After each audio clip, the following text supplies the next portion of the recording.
The lake was calm, the sky was quiet, and everything looked safe, but deep inside that silence, something was already waiting to change everything, and I did not know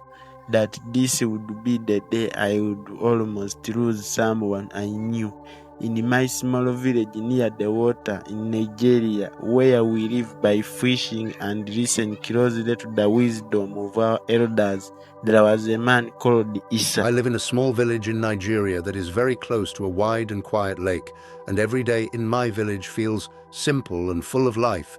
because the sun rises gently over the water and the people wake up early to begin their work. And most of the men in my village are fishermen who go to the lake with their wooden boats, while the women prepare food and take care of the homes, and the children run around laughing and playing near the trees while watching the older ones learn how to fish little by little as they grow. In my village, we respect our elders very much because they are wise and they understand the ways of the land, the water, and even the sky.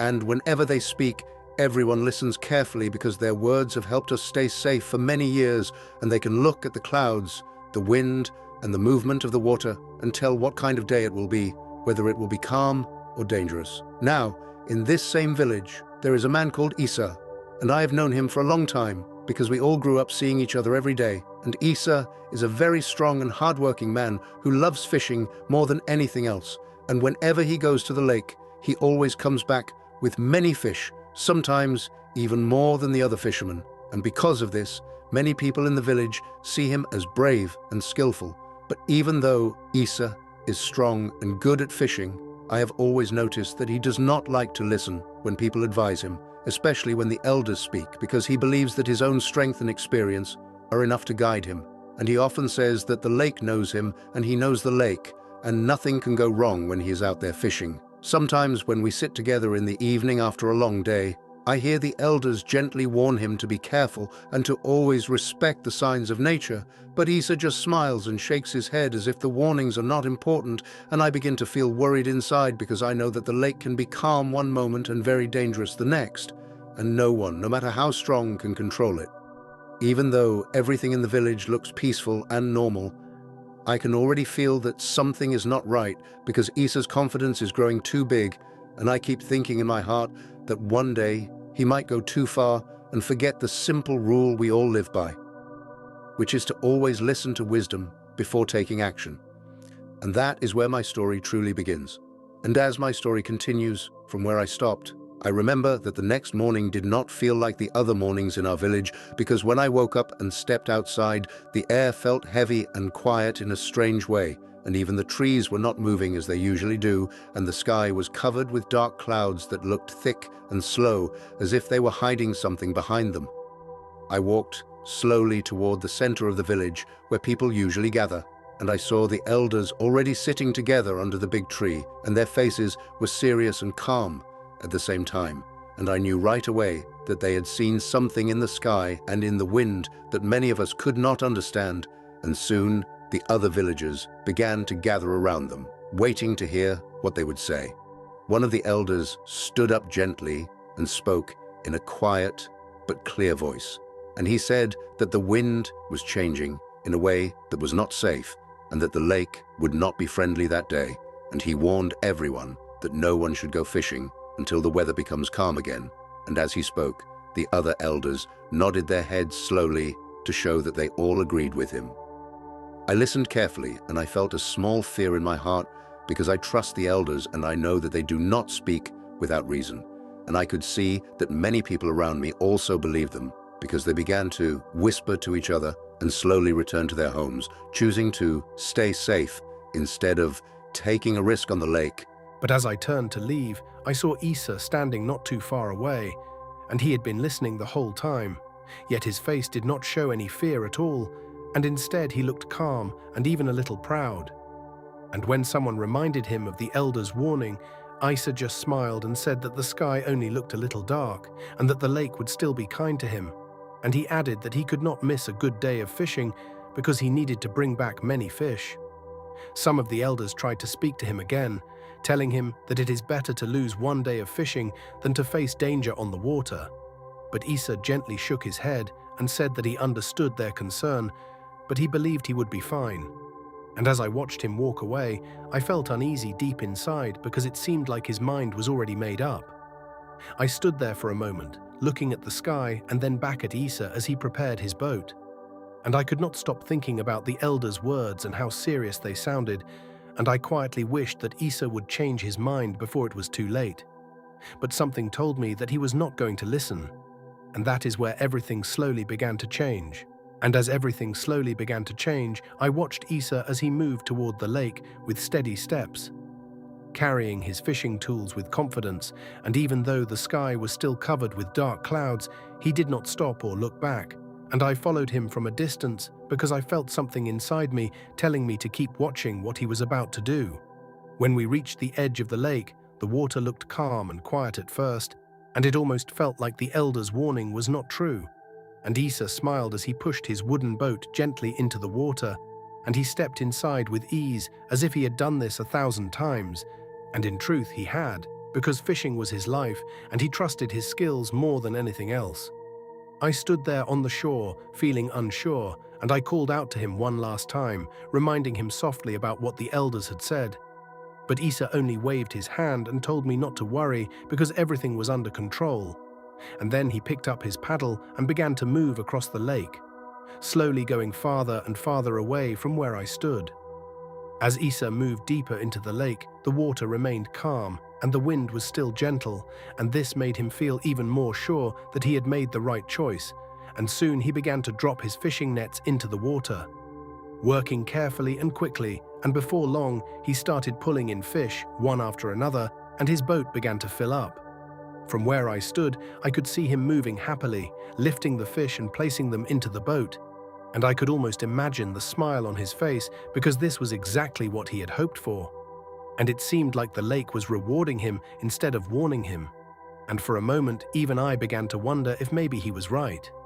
Time passed slowly, and Isa continued to catch more fish than usual, and his boat became heavier as it filled up. And he looked around with pride, feeling that he had made a wise decision by not listening to the elders, and everything around him still looked peaceful.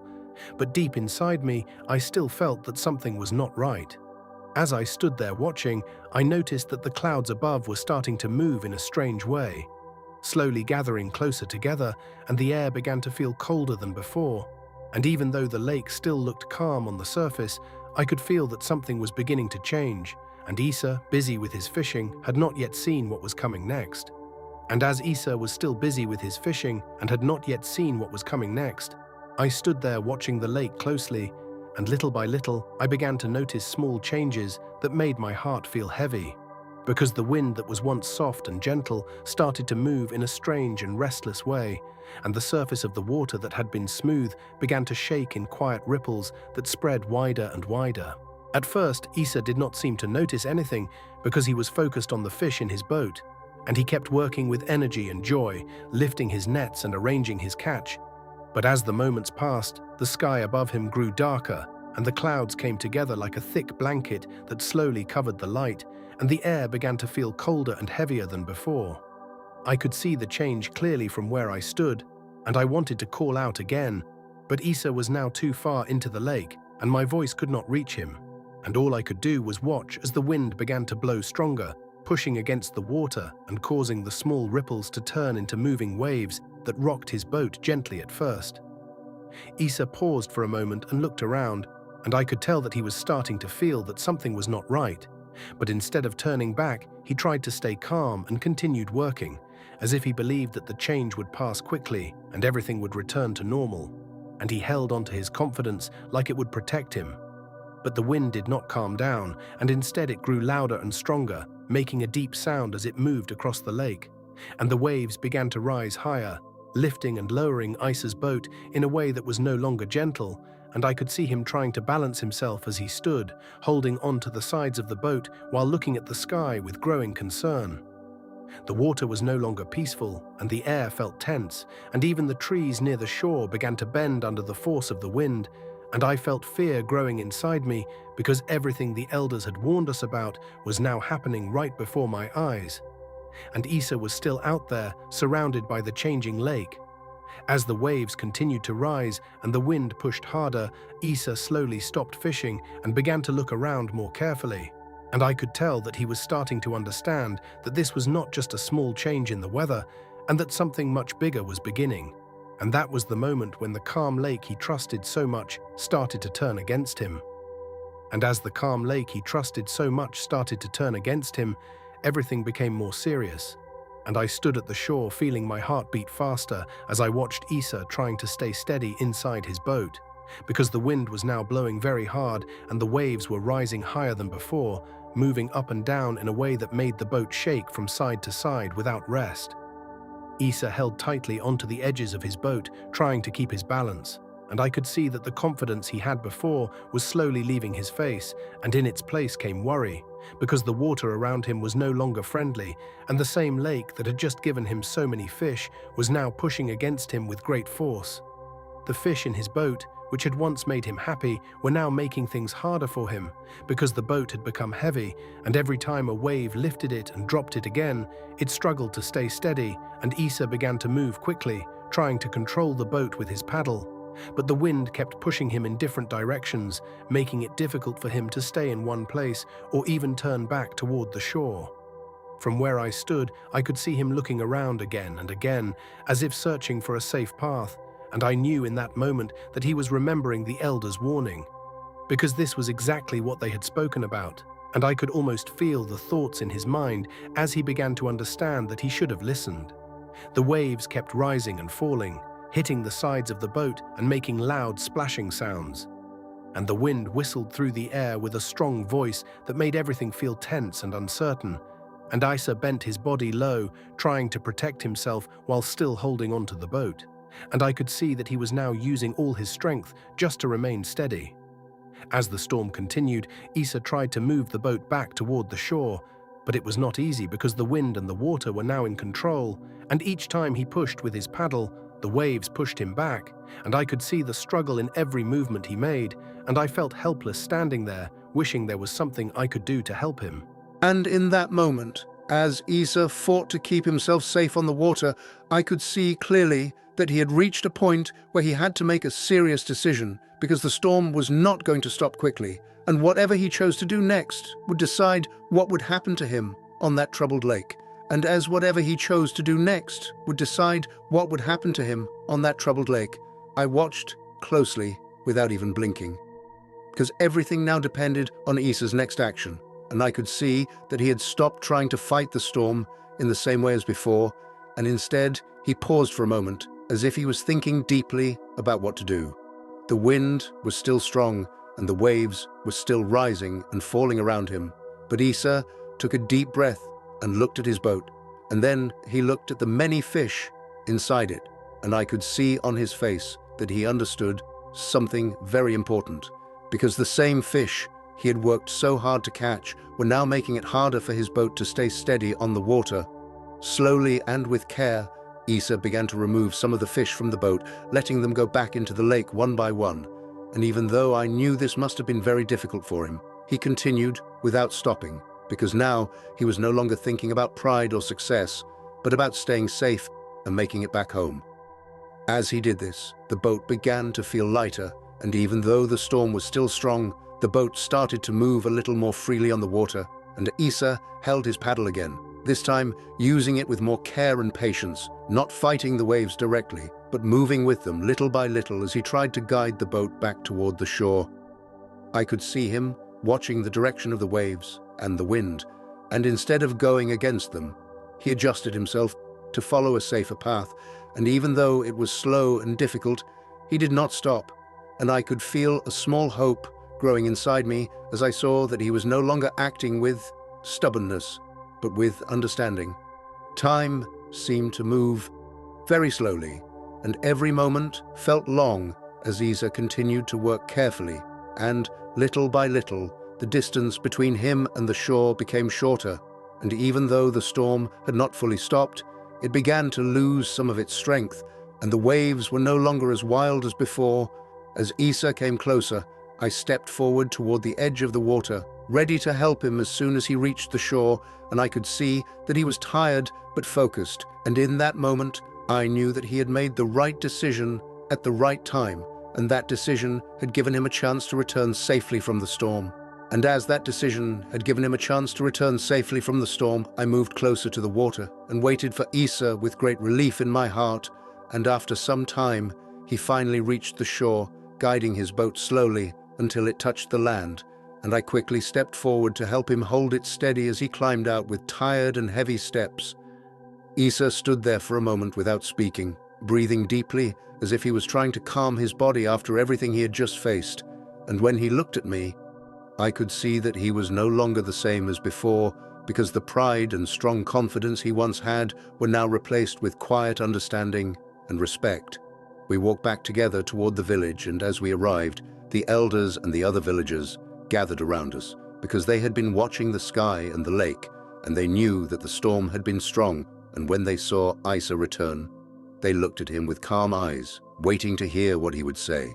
Isa stood before them and bowed his head gently, and in a soft and honest voice, he said that he was sorry for not listening to their warning, and that he had learned a hard lesson on the lake, and he explained how the storm had changed everything, and how he had struggled, and how he finally understood that strength alone is not enough when facing nature. The elders